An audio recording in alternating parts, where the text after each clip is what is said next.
In the cleaning industry, most companies promise top-level service, the best cleaning possible, but very few carve out a reputation for saving lives as much as saving facilities. The company we are spotlighting today has done exactly this. From day one, this ISSA member has built its identity around protecting healthcare environments, protecting people, where precision and compliance aren't just nice to have, they're non-negotiable.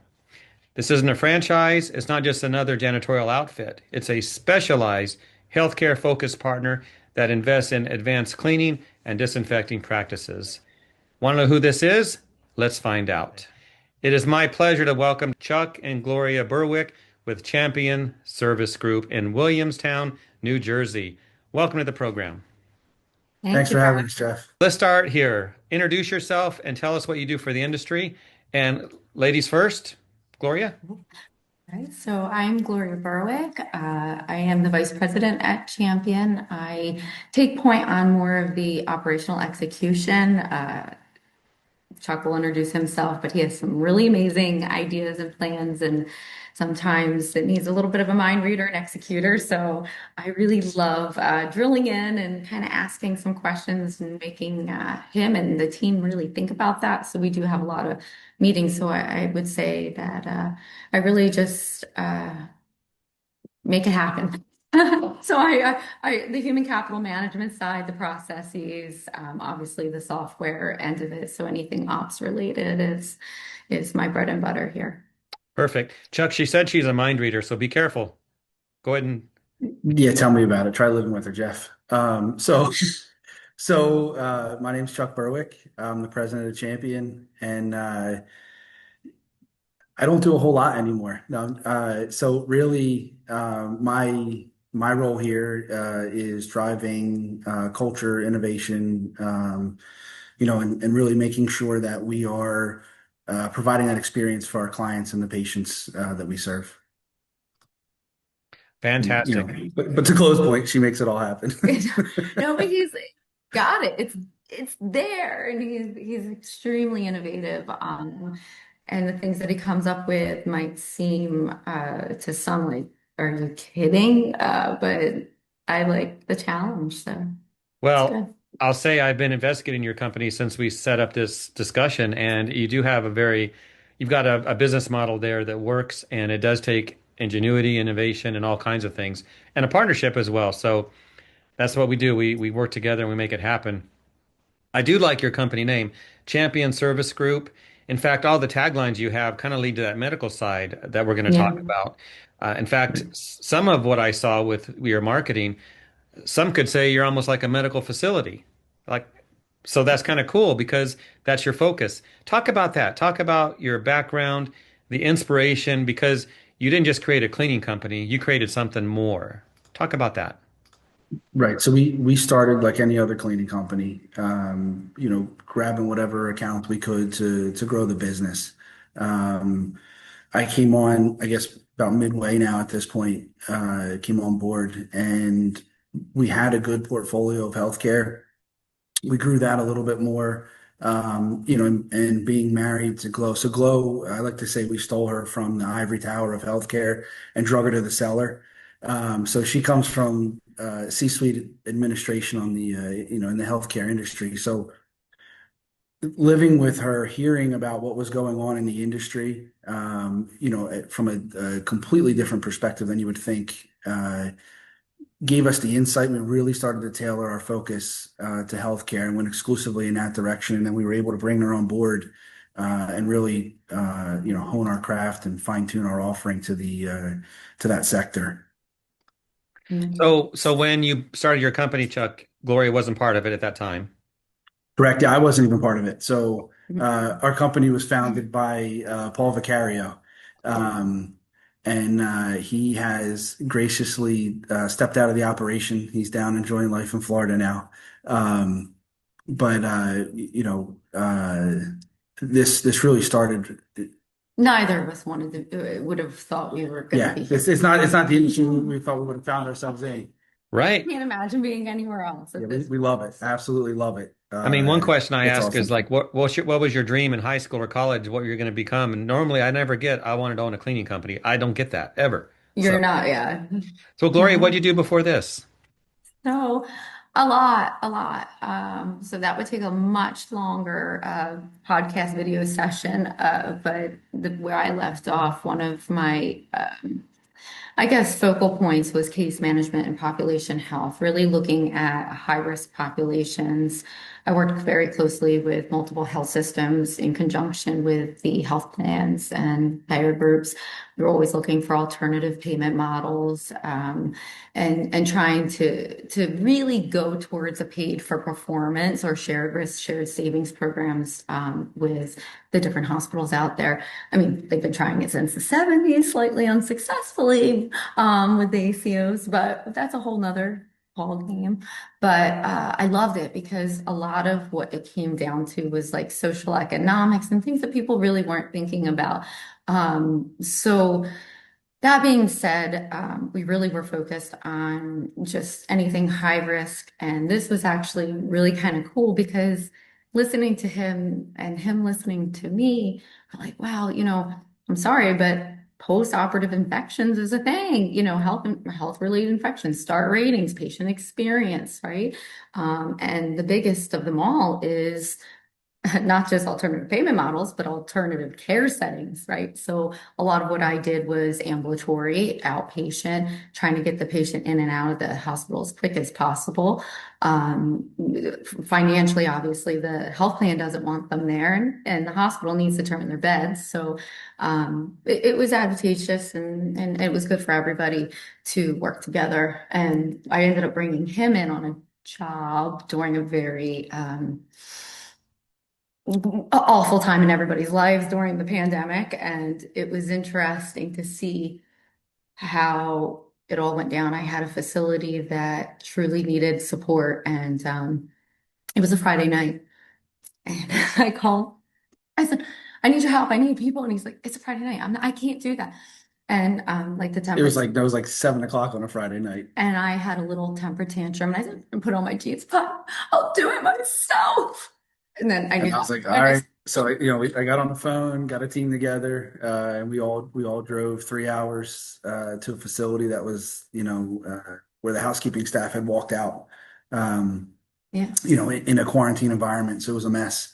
We went in and bailed them out of a And situation. I think what the most humbling part of that was I came myself, and listen, we didn't know what the pandemic was at the time. I was head to toe in isolation gear, and um, no one realized who I was in the organization because you couldn't tell. And I had a nurse right in front of me. She was taking paper, straw, tops off, and threw them right on the ground, right in front of me, like, God, pick them up. And it was really interesting to see the perspective of how EBS staff is treated. I said nothing, and I did. I picked it up. The next day was a little bit of a different discussion, but very humbling too, because it's just about having respect and having them now experience what other people are experiencing. Having that moment to me was my eye opener that, and maybe this isn't the most politically correct statement, but I actually don't care. Janitorial and EVS staff, a lot are treated like the maggots, when in reality, um, they're the eagle of the ecosystem. They're looking out for you. They're watching over. They're making sure that you have a safe environment to practice. A surgeon cannot operate without having a clean environment, not without many risks.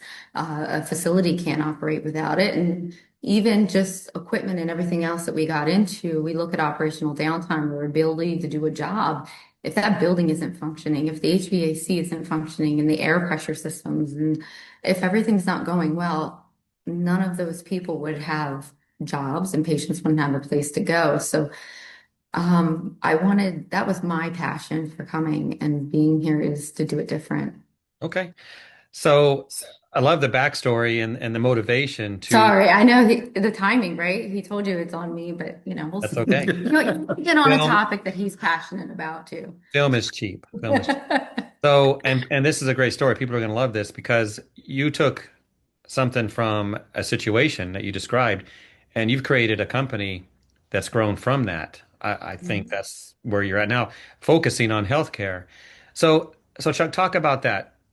that personalized approach, non-franchise approach, your team, because what you experienced in that moment that you just described, that was just one experience. Mhm. What about all the ones you've had since then? How does your team respond to what you've built? Yeah, they're super professional, right? So we do a lot in the way of culture. Our mission is to increase the human experience, right? And that's at all levels. So for us, it starts with our front line. And when we look at the vision of the company, we look at, okay, uh, what are we really going to focus on? And it's creating a company that gives them the opportunity to call themselves true professionals, masters of their craft, and a brand that they can take pride in, right? So if Champion is the name that's synonymous with quality in the services we provide in healthcare.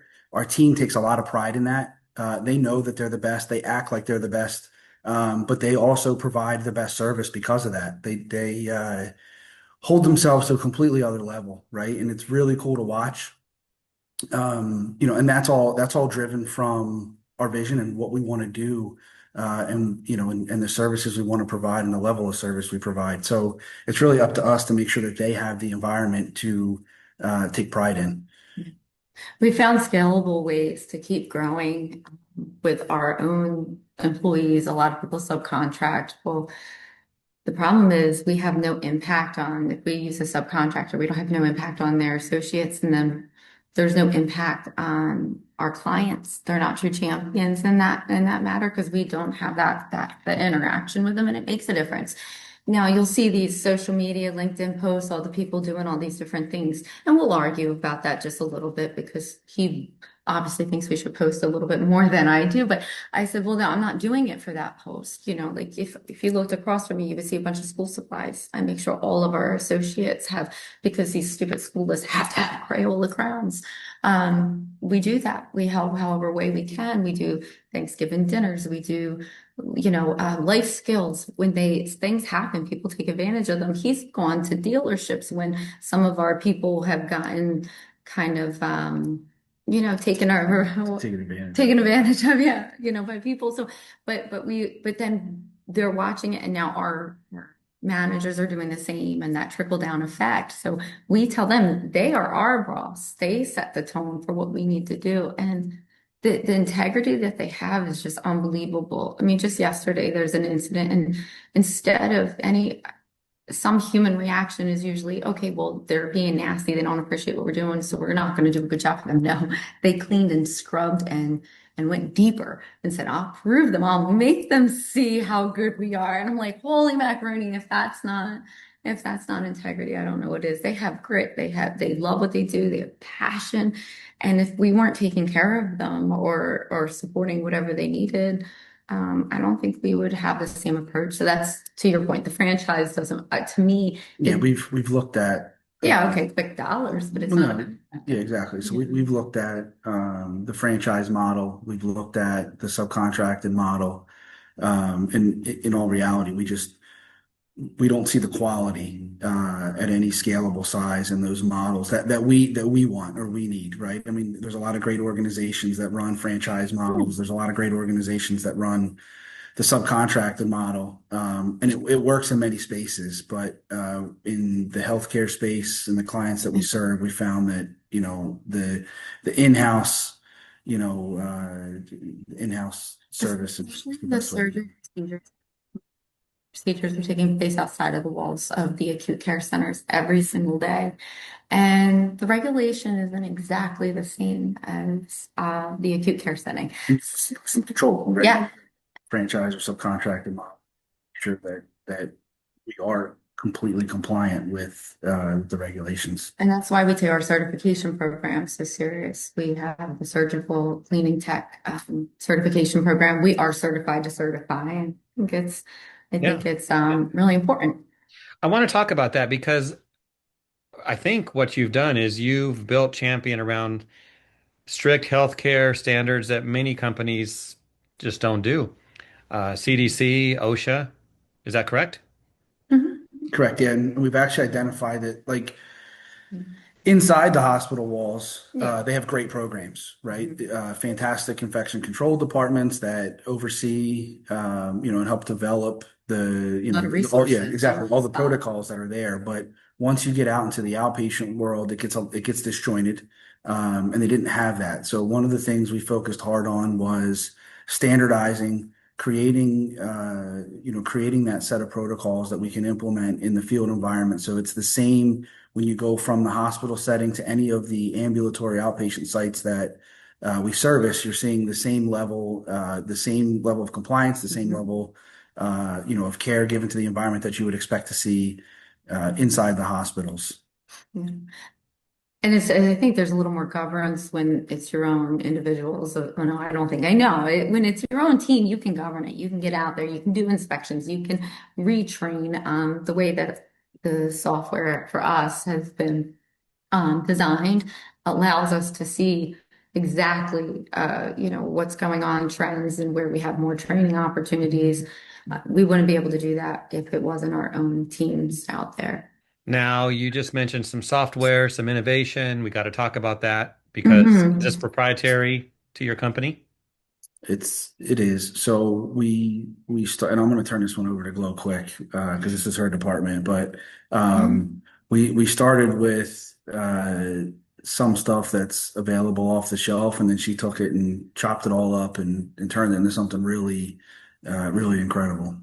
So this is real innovation that's helped you to succeed and fill the exact need that your company is trying to take care of. Correct. All right, Gloria, what do you have to say? Well, there's Oh gosh, here goes all our time.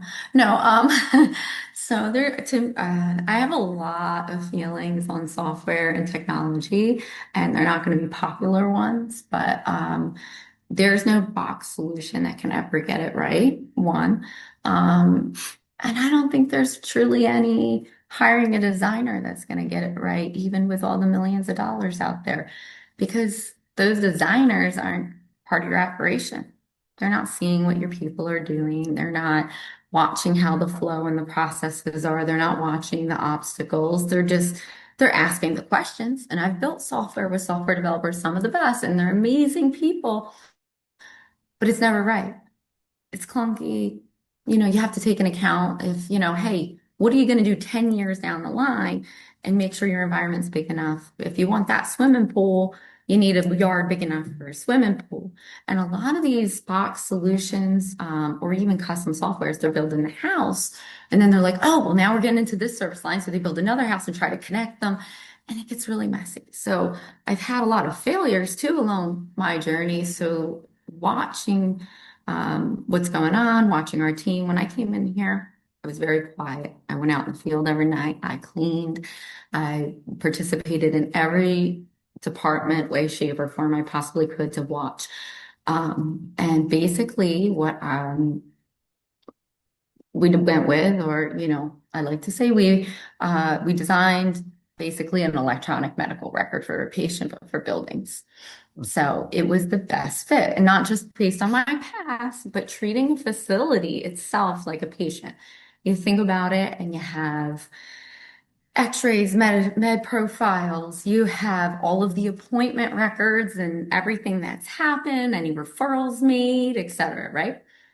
Why aren't we treating our buildings like it's a life force? So I basically designed a electronic medical record, but for buildings and assets, right? No different than if somebody's on a heart monitor or whatever the case may be, something you're tracking. So using technology, whether that's IT or just asset management, inventory, you name it, that's obviously part of it, but the health of the building and even our associates. So everything is connected. Like our associates are connected to the record, or like if they were a caregiver. So you think about it, right? You have your nurses, you have your doctors, you have your specialists, same thing in a building. So And keeping with our mission, right?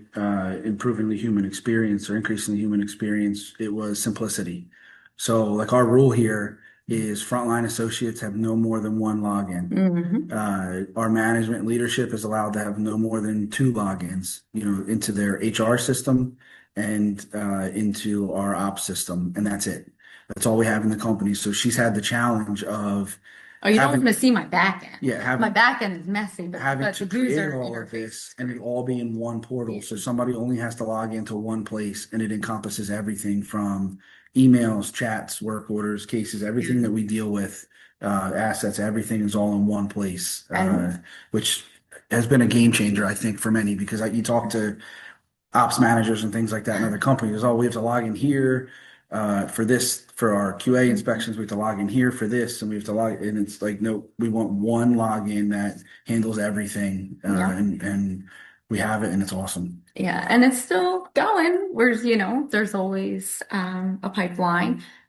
Also, having more control in-house, we're able to get things executed and pivot a lot quicker. Um, but I think the game changer to that also too is, and I really do not love using the term AI. Everybody else, that's their sexy word. It's not, because they don't know usually what that means. So it just sounds really good, right? We've been using AI forever, people. Like it's not new. We gotta stop treating it like it's new. You just didn't know how to identify it. So, I mean, back when we were using, I'm sorry to go to patients, but we were doing patient vital monitoring a long time ago that was using a lot of AI. But in this, we have machine learning, natural language processing, the system's learning. Sometimes it's a little too smart. I have to slow them down. But I do have it's recognizing what's going on. It's creating opportunities. Obviously, the reporting is there, but that's kind of what I was alluding to earlier, looking for trends and opportunities to improve. We've built a really cool communication system through it. Most people are spending a lot of money and on that, and it's not always successful, but I think where we're kind of going right with that is we're still using the human. I think too many people are trying to replace humans with technology. It's not the same. There's definitely that human experience. So yeah, we use technology to support our humans, but I can't rely on a machine to give a human experience if it's not a human. No, I hear you, and that's exactly right. It's the people. I hear it from most companies I talk to. When they have a great company, they're building it. It's the people that they always point to. How many are on your team? Over 150. Yep, yep. Yeah, So so you need some tech to 100, help. yeah, 100. so what's that? You need some tech to help with that. Yeah, oh, yeah, for sure, for sure. All right, so great accomplishments there. Thank you for sharing that. But let's talk about speed bumps, issues you've had over Mm. the years building your company. Because you're here now, you've got something you can be proud of. What are some of the challenges that you've overcome?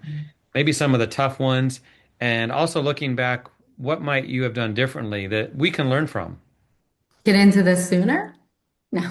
So, so, so you mentioned people, right, Yeah. Jeff? Like, people are our greatest successes, but then they can be also be some of our greatest pitfalls, right? So, um, for me, relying on people too much prior to developing a system has Hmm. been kind of a hiccup. So that's definitely a lesson learned. Is like, hey, live the role yourself first. Figure out how you want it done. Document that, and then put a person in there to take that over. And to Glow's point, get her on board sooner. She's been the true catalyst for me anyway, and getting a lot of that stuff done. Like I'm able to actually take something, barf whatever I can muster together and hand it over to her and say, hey, listen, this is what we need, or this is the person we need to have in that role or whatever. And And those um, ideas don't come in complete sentences, by the way. right. Um, It's like, hmm, uh, okay. so yeah, exactly. So yeah, so that's definitely been a good lesson for me. And that's been honestly one of the biggest challenges. And in this industry, you got to live it, right? I don't care what level you are, you can never stay away or step away from the daily operation because like I feel it. I'll step away for a couple weeks and get involved in something, and then you kind of lose touch with it. And so staying involved, I would say, is something that I think it's more is of a crucial. guilt thing. Teams are awesome. Oh yeah, our teams are, I'm sorry, listen, I'm the but last guy you need on the job site, but just being there to experience it so I understand what's going on the front line is we want to get out of the house or we want to stick one of the other at home with the children. We're like, oh, we're going out in the field tonight. Bye. We enjoy it. No, it's seriously probably not healthy. I don't know, but on a Friday night, I'm like, hey, I'm going out, and I love spending time with the teams. I get to hear things and see things. To his point, so I think it's more of an us wanting it and needing. But I know it helps, right? So I would recommend that to anyone, no matter what industry you're in. Get out and stay in touch because there's nothing, and I'm just maybe from experience, there's nothing worse than someone who's never done it sitting behind a desk and trying to tell you how you're going to do your job better. It's horrific. And I will say, um, here we don't do it. They do. They come up with the ideas. We brainstorm. Someone might say something and I'll play devil's advocate. We go back and forth. Well, why don't we do it this way? And we'll say, well, look, this is the business reason, or this is why we really can't from a compliance or this. But I see your point and I see you're onto something. So let's talk about it. And we have monthly manager meetings, and those are more for ops. And then he does monthly leadership meetings, which is more for self-development. So between the two different meetings, like we work together, right? He'll be like, hey, ops, can you do this? And I'll say, hey, look, I noticed this kind of barrier to their growth that's more of a personal thing. And he's like, I got a book for that. I'm like, I'm sure you do.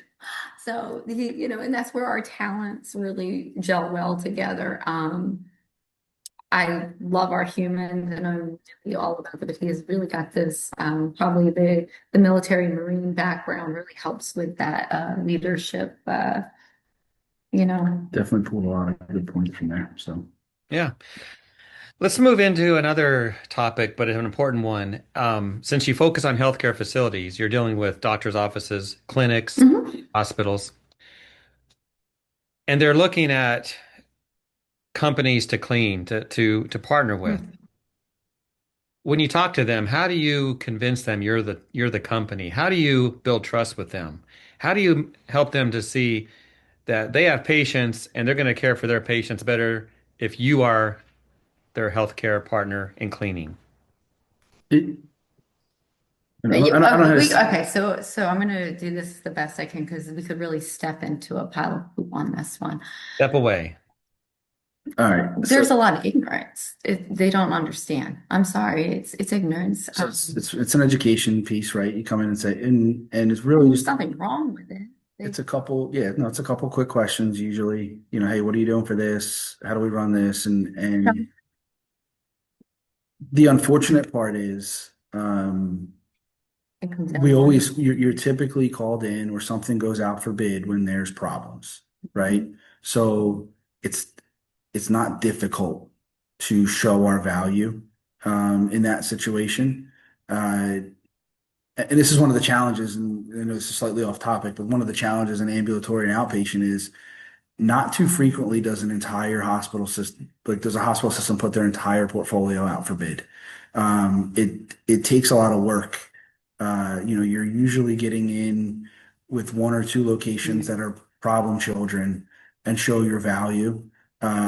We do have conversations with some health systems, because we've built an enterprise level solution for their ambulatory and outpatient, as well as some of the support services inside their acute care sites. I think, our graphics team and our creative design team are incredible, right? So they put together a great little folder portfolio for us. And usually I hand that over and that answers a lot of questions that are, right? for different getting. No, I like it. And So you're really focusing on what they need. And correct. the Yeah. simple It's, hey, question. listen, let's talk about compliance.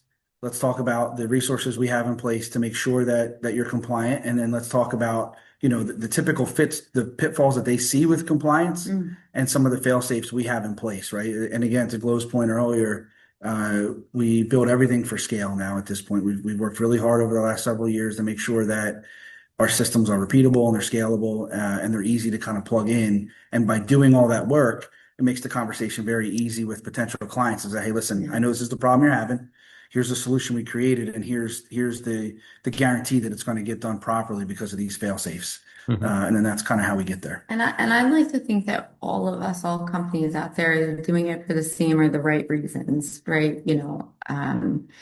So like asking us what makes us different. It's hopefully, I would hope that anyone cleaning healthcare would have the same intentions, but it's definitely the people that they care. A lot of our people relate to healthcare. They either had an experience, one of their family members got sick or something like that. So I do want to plug that. But when we have those conversations, another thing that makes it easier is being able to talk about the steady, consistent staff that they'll have. A lot of Yeah, these companies are. our turn. We know who's in what building at what moment. We have a relationship with them, whereas, some of these, they don't know who they're getting each night. Well, I'm worried from a security risk. Your healthcare. So this is where I kind of put my healthcare hat on, especially during something like a pandemic or just even with PHI and HIPAA security and all of that. You have all that foot traffic. I don't like that. Mhm. Access codes, keys. I want the same consistent people. I want to know who's in my building at what point in time. But then also too, when we talk about infection prevention, now you have multiple people coming in, and that's where really pushing the extra service lines that we have. Some people have us for maintenance and don't realize we do janitorial. Some people have us for janitorial, don't realize we do biomedical. But if we really started looking at consolidated service models, you're gonna enhance your security efforts, and that's one of my big things. But Okay. yeah, I do want to talk about some pictures you sent me that we'll put on screen. Okay. Training, because uh, I mean, you don't just have a company and send employees out, and you don't just talk about how to clean. the But academy. talk So about yeah, your yeah talk about your training facility, how you built it, and talk about what you do with ISSA to make it all come together. cool. So I appreciate you bringing that up because it's been a game changer for us, especially in the critical care areas, right? And that's kind of where this all started years back, looking at training and growing our portfolio in the surgical centers. Um, it's I don't know any one of our clients that would say, "Hey, can you bring 15 or 20 people into our location this weekend, into our sterile environment, and teach them how to clean this so that you have a trained staff?" It doesn't work that Yeah. way, right? And I know this, and even from a compliance, I wouldn't want to do that, right? I wouldn't want to bring people into their sterile environment that are not familiar with that environment, have never practiced scrubbing down and putting the proper PPE on before they go into the space. So for several years, we've been wanting to build a facility that would mimic, and we would set up mock facilities, in our previous offices. But when we had the opportunity to expand, we dumped some resources into building an environment where we could replicate anything that we would see out in the real world here in our home, where we don't care if something gets messed up. We don't need to be worried about liability from sterility of the environment. It's just, hey, let's come in, let's workshop through this, let's make mistakes, and let's get you prepared so that when you step into, when it's game time and you step into, the environment where you need to perform, you've already seen it, you're comfortable with it, The old and readiness. then we can continue their training from there. And we try to, we have fun scenarios too, like I things that bet. we find and Yep, we'll yep. mimic them. He got a bunch of Halloween blood everywhere. So we try to have fun with it too, but we Yes. make And a lot not of too messes. gruesome, I'm sure. Not too gruesome. No, no, no. But it's fun because like our Right. ops managers, we'll do an OR training, and we'll turn it over to different ops managers and say, go ahead, go set the room up. And it's post case. They set a room up post case. So More like a post ortho case. yeah, yeah, yeah. So they're walking into a freshly used OR suite, and hey, what do we do first? And kind of throw them to the environment, and then. But it's great though because we're actually able to train them with soil loads, show them some of the testing we use to as far as verification, um, teach them the value of we use ATP swabs so they can see disinfection in action. Excellent. Yep, we've used the all the training aids with the black lights and things like that, so they're able to see what type of soil load they'll see on different surfaces and how to remove that effectively, things to watch out for. And then we've also trained other our partner hospital systems as well. We've brought their EVS staff and their peri-op techs into our environment. For the certification Yeah, program. and it's great because we kind of build this program where we go in and they might need a deep clean in their procedural department, or some kind of consulting, and we'll go in and we'll deep clean and we take note of all of the things that we found that could be corrected with their daily services. And we replicate that in our training environment and show them why it ends up there and then how to get rid of it and how to get rid of it efficiently. Because time is always of the essence in our world, right? Have you blended in some ISSA training or some member benefits to your processes? Always, always. So when it comes to ISSA, like I heart big, and this is like my go-to, the cleaning times, right? The cleaning times manual.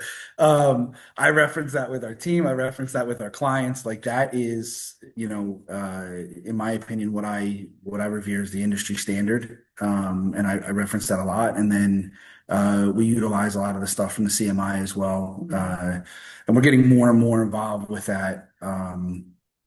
As time goes on, hopefully this coming year we'll have a regular rotation of the ISSA courses here in-house. And you had mentioned like clients like going in and their selection of janitorial companies, but you don't really go in with that very salesy.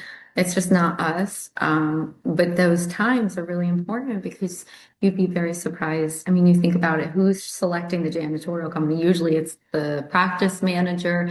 So they kind of really enjoy hearing about that too and learning some new things, and it puts some perspective in their mind. So instead of like, yeah, we could be gimmicky all we want and say, yeah, we're going to give you the best clean and all that, but really helping them make a decision on what's out there, because when they think about that, they're thinking about, oh, wait, they don't spend enough time in our building to even be doing that, so. Yep. We're about out of time, but I'd love to hear you both share some final words of advice for the industry. What would you like to see other companies do to make everything better for everyone? Don't sell yourself short, right? Like make sure you have enough time in a building to clean it properly. There's, that's when I'm in bids, that's the one thing that I see that I'm like, man, They're great, great. They're much, much cheaper, but I know it's not workloaded properly. I know they don't have the right amount of time in this space. So that's what I'm going to say. Best piece of advice is know your value, know your worth, and make sure you have enough time in a building. Human approach. Take care of your people. Just take care of them. They're your best asset and your best friends. And without them, you wouldn't have anything. So I'm just going to say, take care of your people. Well, great discussion. Thank you for sharing your story and keep up the good work. And the places you clean, at least those patients will have a better chance.